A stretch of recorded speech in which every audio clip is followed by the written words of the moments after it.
नमस्कार नमस्कार नमस्कार दोस्तों, मैं Nikhilesh Jain Hindi ChessBase India channel पर आप सभी का हार्दिक अभिनंदन करता हूं। दोस्तों, आज एशियन गेम्स में 3 राउंड खेले गए और फिलहाल पुरुष वर्ग और महिला वर्ग दोनों में जो है कल 2 राउंड और बाकी हैं। मतलब पदक कौन जीतेगा इसकी संभावना काफ़ी कुछ नज़र आ रही है, लेकिन कौन जीतेगा, किसका क्या रंग होगा, यह अभी तय नजर नहीं आ रहा है।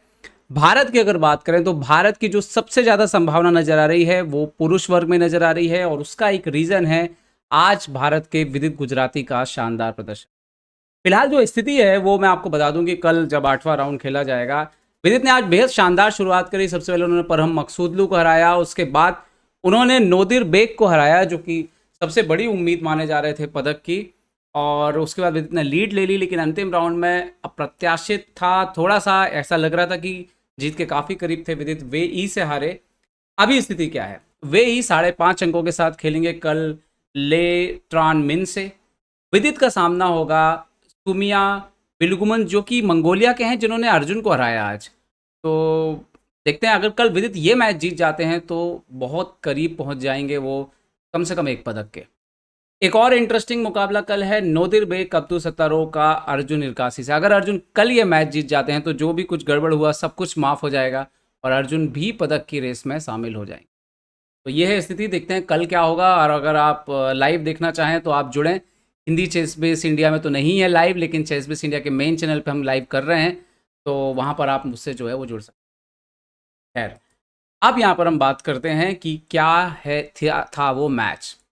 नोदिर बेग ने यहाँ पर D4 खेल के शुरुआत करी, D5, यहाँ पर C4 खेला नोदिर बेग ने। सो यहाँ पर विदित ने खेला C6, C into D5, C into D5, bishop F4 line खेला यहाँ पर नोदिर बेग ने। ओके, विदित ने कंटिन्यू किया night F6, night C3, night C6। वो लगातार अपने डेवलपमेंट पे ध्यान दे रहे थे। E3, A6 लाइन खेली ताकि कि बिशप B5 को एक प्रकार से अवॉइड करना चाहते हो आप। ओके, बिशप E2, सुनाओ बिशप F5, यहाँ पर night F3, E6, queen B3 आए यहाँ पर नोदिर बेग, और B7 पर अटैक करते हुए आए।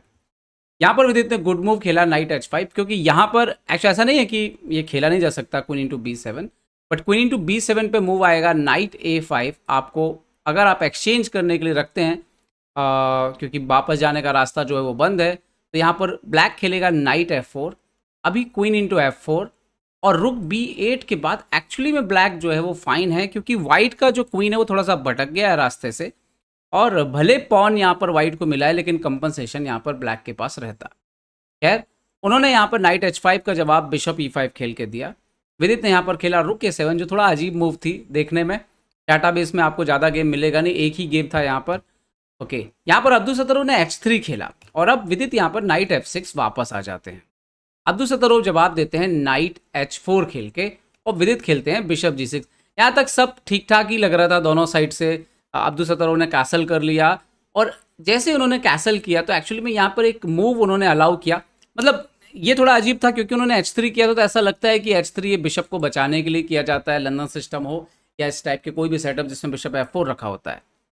पर उन्होंने कैसल किया, तो विदित ने नाइट इंटू E5 मारा, D5 और नाइट D7 खेल दिया। इस पर्टिकुलर मोमेंट पर पहले तो नाइट इंटू G6 मारा इन्होंने, H इंटू G6, और अब अब्दुल सत्तारोव यहाँ पर खेल सकते थे रुक FD1, आराम से चेस खेलते यहाँ पर। बट उन्होंने यहाँ पे एक मूव खेला क्वीन A4, और ये जो मूव था ये उतना अच्छी चाल जो है वो थी नहीं। विदित ने क्या किया, जवाब दिया, उन्होंने खेला बिशप C5। हालांकि यहाँ पर क्वीन B8 एक ज़बरदस्त चाल जो है वो हो सकती थी। खैर, विदित ने पीस डेवलप किया बिशप C5 से, और अब जवाब देते हैं अब्दुल सत्तारोव B4 खेल के। ये पोजीशन पे ऐसा लग रहा था कि विदित अगर B5 खेलते हैं, क्वीन B3, बिशप E7, इस तरह से गेम आगे जा सकता है। वहाँ पर वाइट जो है A4 करके ब्लैक के स्ट्रक्चर पर अटैक करेगा, लेकिन इसमें वही था कि ब्लैक के ऊपर अटैक आ रहा था, तो विदित ने इसका एक बढ़िया तोड़ निकाला। विदित ने रुक H4 खेल दिया। अब आइडिया ये है कि फिलहाल तो आप ये मार नहीं सकते यहाँ पर।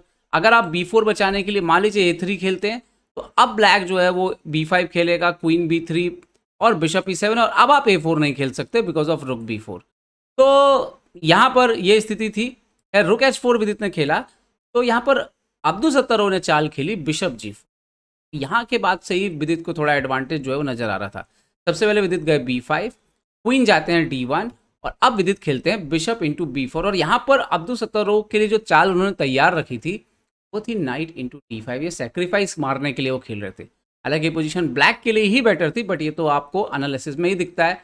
ऑन द बोर्ड तो प्लेयर अपनी संभावनाएं जो है वो देख रहा होता है। यहाँ पर E into D5, queen D4 आते हैं और ये वो मोमेंट था जहां पर विदित के पास एक स्ट्रेट विनिंग आंसर था। क्वीन D4 का पर्पस क्या है? डबल अटैक, बिशप पर अटैक और रुक पर अटैक।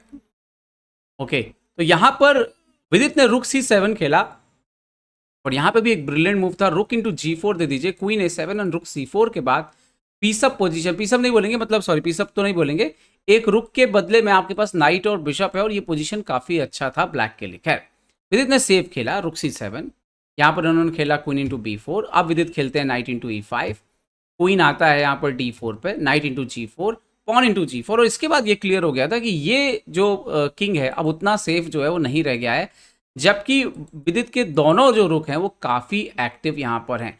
पॉन यहाँ पर आप देख सकते हो कि एक पॉन ऑलरेडी विदित अब थे यहाँ पर, इन्होंने खेला F5, रुक C1 लेकर के आए तो विदित ने खेला रुक G4, इन्होंने खेला F4 और अब विदित खेलते हैं रुक D7।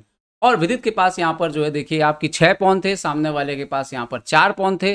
तो ये बात जरूर थी कि अब्दुल सत्तारोव को कुछ ना कुछ तो करना था, वरना एंड गेम तो विदित जो है अपने फेवर में ले जाने वाले थे। अब्दुल सत्तारोव अटैक करने के लिए रुक C6 आए। विदित ने यहाँ पे बढ़िया चाल खेली, क्वीन E7, कोई मौका नहीं देना है किसी भी तरह का अपोनेंट को, सारे पॉन फिलहाल प्रोटेक्टेड है। यहाँ पे ये रुक A6 वगैरह जो है वो खेल सकते थे और जवाब में विदित शायद क्वीन E4 जा सकते थे। खैर इस तरह से गेम हो सकता है। खैर इन्होंने यहाँ पे खेला रुक C6, क्वीन E7, इन्होंने यहाँ पे खेला रुक A6 बेटर था, उन्होंने खेला रुक F3 और जैसे ही रुक F3 खेला यहाँ पर विदित चले गए क्वीन E4 एक्सचेंज करने के लिए। अब्दुल सत्तारोव ने एक्सचेंज करने से मना कर दिया, उन्होंने खेला क्वीन C5। अब विदित ने अपने किंग को जो है वो सेफ, यहाँ पर आप सोच रहे होंगे कि क्यों हम क्वीन इंटू F3 नहीं मार सकते। क्वीन इंटू F3 अगर आप मारेंगे तो आपकी मेट जो है वो तैयार रखी हुई है, क्योंकि रुक से चेक आएगी। अगर आप रुक D8 यहाँ पर खेलते हैं तो क्वीन C6 चेक आएगी। अब आपको भागना होगा, अगर आप सपोर्ट में रखना चाहते हैं किंग E7 वगैरह तो क्वीन C7 चेक आएगी। और अगर आप फॉर एग्जाम्पल आप इस तरीके से खेलेंगे तो क्वीन E5 और ये जल्दी जो है वो चेकमेट जो है यहाँ पर हो जाएगी। F6 आप देख सकते हो इस तरीके से चाल आएगी, रुक C6, क्या गेम ओवर है। तो उन्होंने क्या खेला इस पोजीशन में, विदित ने पहले किंग F7 करके किंग को सेव कर दिया। अब्दुल सत्तारोव ने रुक C7 खेला और यहाँ पर विदित ने देख लिया था कि एंड गेम उनके लिए विनिंग है। इसके बाद विदित ने लगातार अच्छी चालें खेली, क्वीन को डिफेंस में लाया, अपने पॉन्स को सपोर्ट में लिया, एक पॉन यहाँ पर सेक्रीफाइस दिया उन्होंने क्योंकि इससे उनका पोजीशन ओपन हो रहा था। फिर G5 करके किंग के लिए जगह बनाई और फिर G3 मेरे ख्याल से आखिरी ब्लंडर था अब्दुल सत्तारोव का। और इसके बाद विदित ने धीरे धीरे जो है अपने क्वीन को इम्प्रूव किया और थोड़ी देर बाद ही पोजीशन कुछ इस तरह से आ गई कि जहाँ पर विदित के पास 2 पास्ट पॉन थे और अब्दुल सत्तारोव के पास जो है कोई भी संभावना नहीं थी विनिंग की। यहाँ पर उन्होंने हार स्वीकार कर ली। तो विदित के लिए एक बेहद शानदार जीत रही, खासतौर पर टाइम प्रेशर में। आप देखिए कि लास्ट में दोनों के पास टाइम जो था वो काफ़ी कम बचा हुआ था, उसके बावजूद भी जो है विदित ने काफ़ी अच्छी चालें खेली और इस मैच को जीता। तो अब्दुल सत्तारोव के खिलाफ ये जीत जो है वो लंबे समय तक याद रखी जाएगी। ये और ख़ास बन सकती है अगर विदित इस टूर्नामेंट में जो है पदक के साथ भारत लौटते हैं, तो ये जीत फिर हमेशा के लिए और भी ख़ास जो है बन जाएगी। उम्मीद करता हूँ ये वीडियो आपको पसंद आया होगा। पसंद आया हो तो लाइक शेयर और सब्सक्राइब करना ना भूलें। देखते रहिए चेस बेस इंडिया दोस्तों। चेस बेस इंडिया के लिए मैं निकलेश जैन। जय हिंद दोस्तों।